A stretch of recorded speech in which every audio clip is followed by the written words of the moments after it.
कल मंदसौर में क्या हुआ, एक मस्जिद के ऊपर पूरे संघ परिवार के लोग मस्जिद के ऊपर चढ़ के आप झंडा लगाते अपना, और 2 दिन पहले प्रधानमंत्री बोलते कि पब्लिक प्रॉपर्टी को डैमेज मत करो। रेडिकलाइजेशन कौन हो चुका है? रेडिकलाइजेशन मंदसौर में जो ये लोगों ने हरकत की, उनका रेडिकलाइजेशन हुआ है, मेजॉरिटी कम्युनिटी का। इनको डीरेडिकलाइज करने के लिए क्या कर रही है सरकार? डीरेडिकलाइज नहीं कर रहे उनको आप और रेडिकलाइज कर रहे हैं, इस तरह के कानून बनाकर नफरत फैला रहे हैं। मंदसौर में जो कुछ हुआ उसकी जिम्मेदारी शिवराज चौहान की सरकार पर आज होती है। ये शर्मिंदगी की हद है।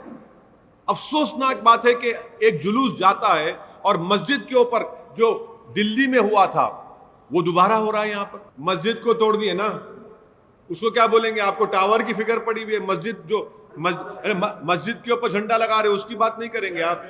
अरे सुनिए, और एक मिनट, टावर, अगर टावर को बंद कर रहे हैं तो वहां की सरकार को करना चाहिए, देखना चाहिए क्या हो रहा है। मैं सुनिए देखिए प्रोटेस्ट डेमोक्रेटिक राइट है, प्रोटेस्ट होना चाहिए और प्रोटेस्ट हर रोज होना चाहिए। सुनिए, चाहे प्रोटेस्ट मेरे खिलाफ भी प्रोटेस्ट होना चाहिए। प्रोटेस्ट में वायलेंस नहीं होना चाहिए और ना सरकार स्टेट वायलेंस कराए। What? अरे you listen to me. Listen to me.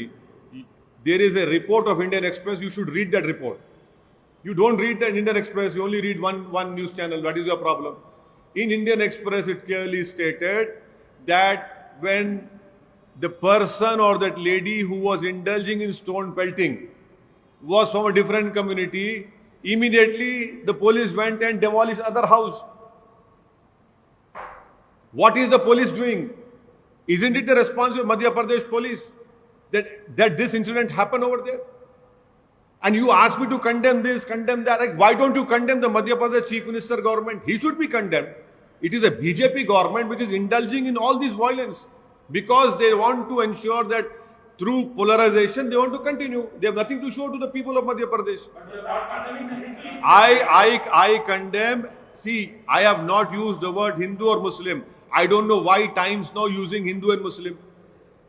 I don't know why Times now using Hindu and Muslim. No. My friend, are you against? Is Times now against Muslims? Is Times now only for Hindus? Is Times now not for Muslims? You please tell us. Then we'll answer a question.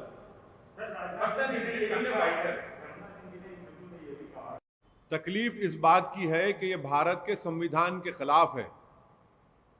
तकलीफ इस बात की है कि भारत के संविधान को ये संघ परिवार के लोग उससे नफरत करते हैं, संविधान से। और अगर संविधान को पढ़ लेते तो उनको मालूम होता कि right to life, right to liberty, freedom of religion हमारे संविधान का फंडामेंटल राइट्स है। कोई सरकार उससे छेड़छाड़ नहीं कर सकती।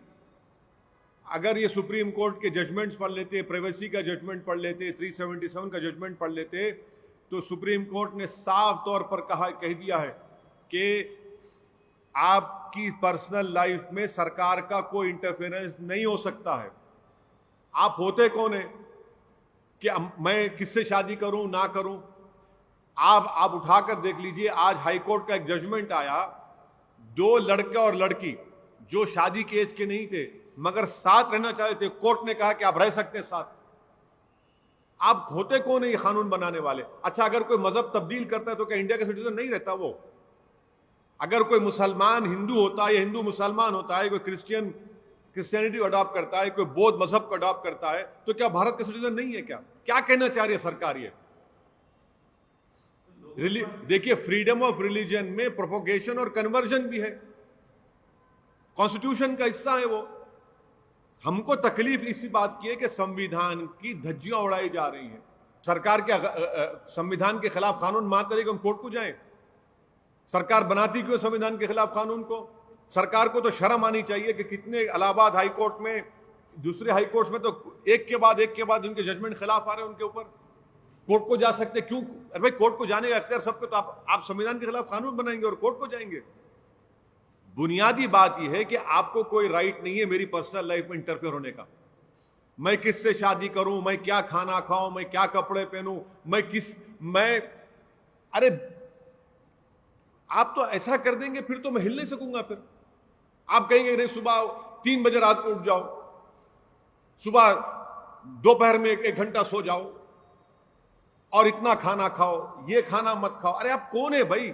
जमहूरियत में मुझे अख्तियार है कि मैं कानून के दायरे में रहकर अपनी जिंदगी गुजारूंगा। आप मुझ पे रेस्ट्रिक्शन लगा रहे हैं। क्या ये किम जोंग की सरकार हो चुकी है? क्या डिक्टेटरशिप है यहां पर? नहीं होगा। हम इसके खिलाफ, एक संविधान के खिलाफ, और हर एक को इसके खिलाफ आवाज उठानी चाहिए।